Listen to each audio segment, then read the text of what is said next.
Fala galera, bem-vindos ao canal de Cortes Explorar. Se você gosta desse tipo de conteúdo, não se esqueça de se inscrever no canal e ativar o sininho para mais vídeos como este. Não, quando você levava assim, já uma vez dentro da arca, a arca levava. Ah, tá. Não, mas assim, o que o Kaique quis dizer foi... É tipo assim, começou a garoar e a arca aberta. Convenhamos assim, ó, quando Deus dá essa instrução, se eu sou Noé, dentre vários questionamentos, você ia pensar, mas Deus, e eu lá sei quais são todos os animais do mundo? Vou ter que caçar. Eu não tenho um O próprio catálogo, Senhor né? foi encaminhando os animais pra ele. Isso, exato. Não foi Noé falou assim, vem cá, cachorrinho. Os bichos vieram. Elefante. Pô, E tem uma coisa legal nisso aqui. Posso falar uma revelação muito legal? Uhum. Quando Deus fala esse negócio de chamar os animais, que os animais foram entrando pra arca, disse aqui, quer ver? Capítulo...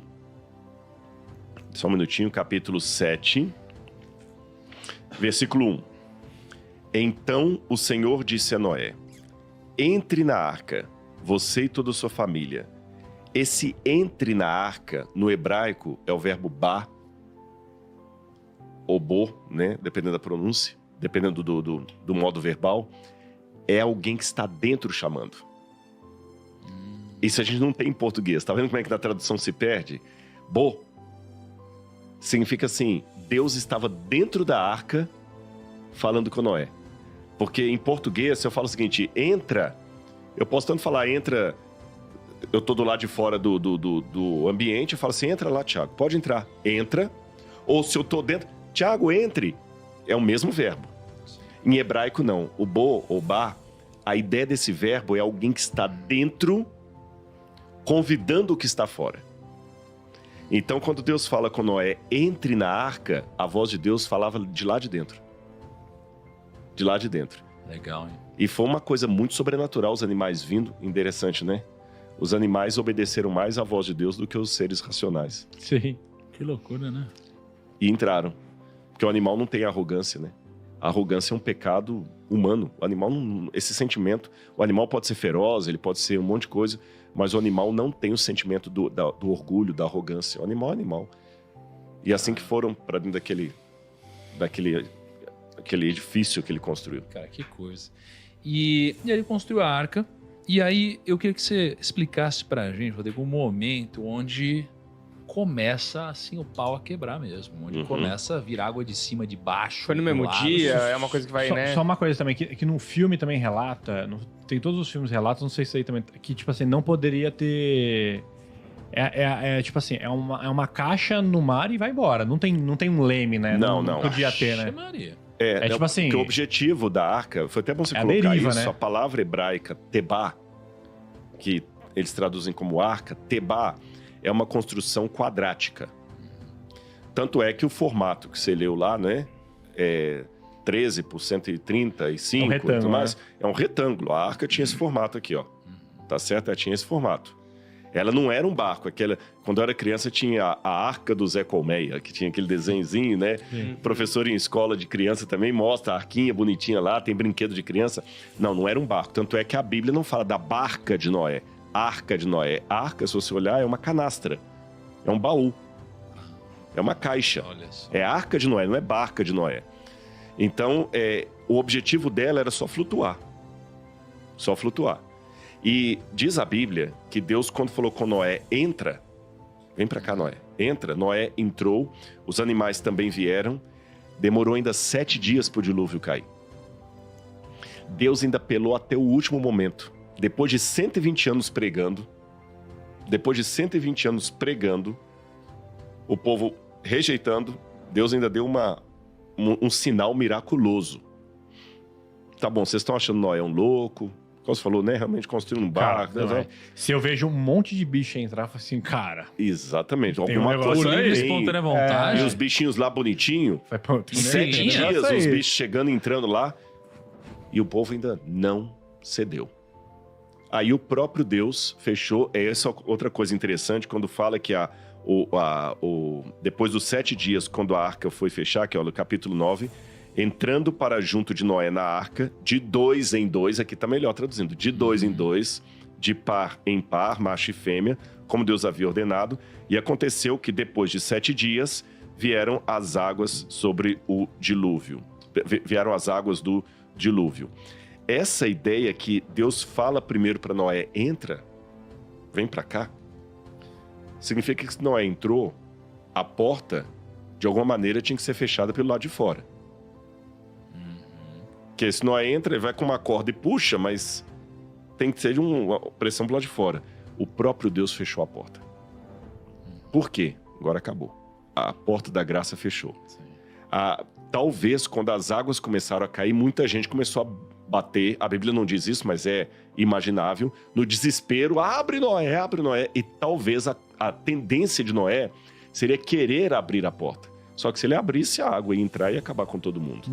Então, eles tiveram a chance até o último momento e não arrependeram. Então, para mim, mais do que se perguntar por que Noé não conseguiu convencê-los, poxa, por que eles não aceitaram uma evidência tão clara? Tem coisa que é tão óbvia. Vocês já passaram situação de treinar alguém no mundo dos negócios? E falar assim, pô, mas eu peguei o sujeito pela mão, eu ensinei pelo beabá. Era só ele fazer e o cara ainda conseguiu quebrar tudo. Eu fiz por ele o que ninguém fez por mim. Pega isso aí, eleva uma proporção enorme, é a frustração de Deus. Quando ele fala assim, eu desenhei pro cara. Eu dei a chance, ou seja, no final das contas, ninguém vai se perder porque lhe faltou oportunidade ou porque Deus não foi claro o bastante. É verdade. E aí, olha só, lá na frente na Bíblia, depois de Jesus e tudo mais, você tem lá em Mateus 24, 37, 38, diz assim, ó, como foi nos dias de Noé, assim também será na vinda do Filho do Homem, pois nos dias anteriores ao dilúvio, o povo vivia comendo e bebendo, casando-se e dando-se em casamento. Festa atrás de festa. Até o dia em que Noé entrou na arca. Ou seja, esse dilúvio que a gente está contando, ele vai acontecer de novo. Vai. E Pedro fala, o apóstolo Pedro, que ouviu Jesus contando isso no Monte das Oliveiras pessoalmente, Pedro estava lá com Jesus. Quando Pedro vai falar da epístola dele, lá, as cartas que Pedro escreveu, Pedro fala o seguinte, ó. Deixa eu ler para vocês aqui essa passagem.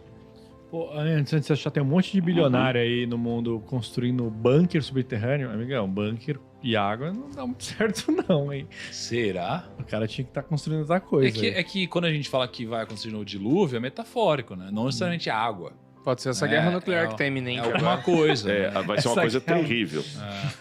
Vai ser agora vai ser a ira, vai ser de Deus, porque Pedro falou o seguinte, olha... Cadê seu bunker, tio? Pedro, segunda carta de Pedro, capítulo 2, tá certo? Versículo 3 em diante. Antes de tudo, saibam que nos últimos dias,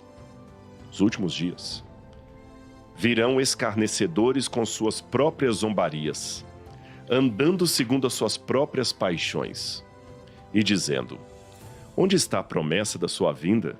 Porque desde que os pais morreram, todas as coisas permaneceram como desde o princípio da criação.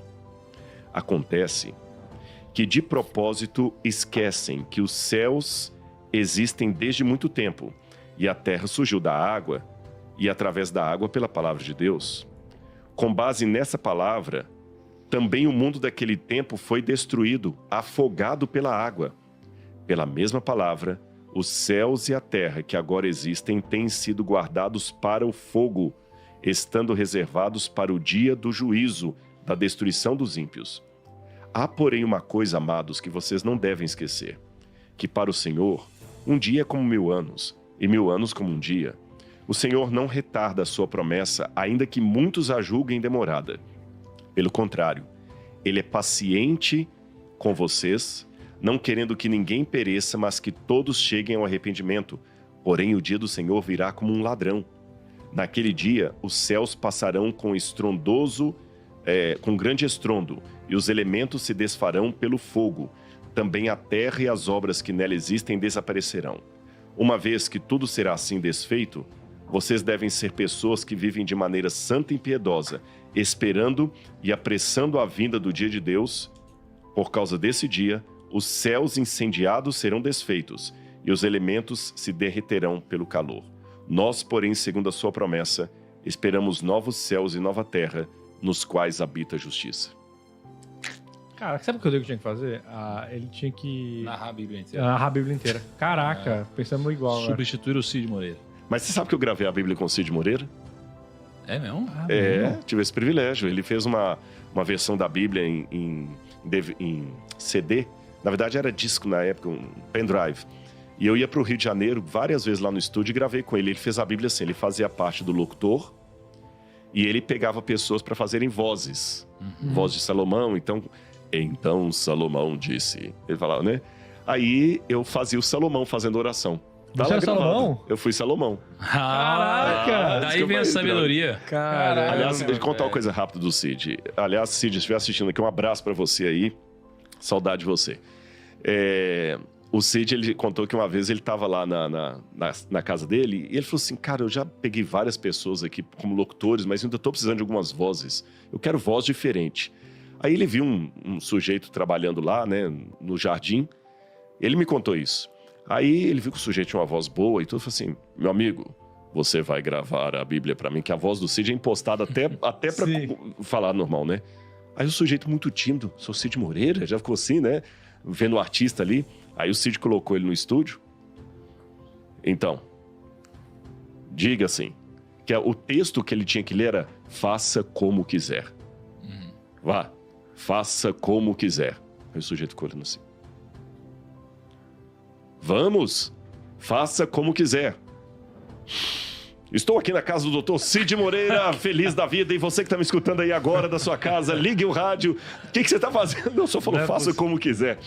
Então teve essa situação. Não é possível, cara. Mas eu gravei com o Cid Moreira, tive esse Legal, privilégio aí. Pô, só uma coisa, cara, não é possível, a gente precisa. Eu sei, Kaique, eu sei. ó, a gente tá no segundo capítulo ainda. Calma. É bizarro, a gente. Não é possível. Você queria um... Eu vou começar a separar 2 dias pra cada gravação. A gente faz com mais calma. Mas olha só, o pau começou a quebrar. Beleza. E diz assim, ó. Logo depois que o Senhor fechou a porta da arca, o dilúvio durou 40 dias sobre a terra. Parece pouco, né? Só que 40 quando a gente dias fala de chovendo 40 direto. dias, tem um PS aqui.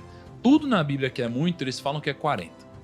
Jesus ficou 40 dias no deserto. 40 anos o povo de Israel. 40 anos, choveu 40 dias. Cara, Rodrigo, são 40 dias literais? Ou esse 40 que eu já ouvi, por exemplo, de um amigo nosso, de que 40 é uma expressão antiga para denominar muito. Muito, né? Muito, pode ser um número arredondado. Aham.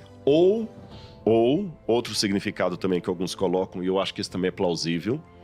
Os 40 que tem na Bíblia começaram disso aqui.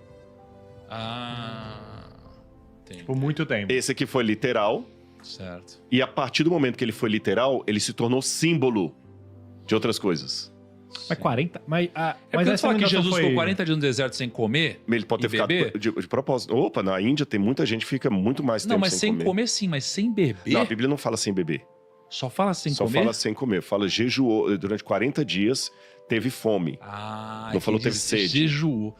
Poxa, será que ele tomou água?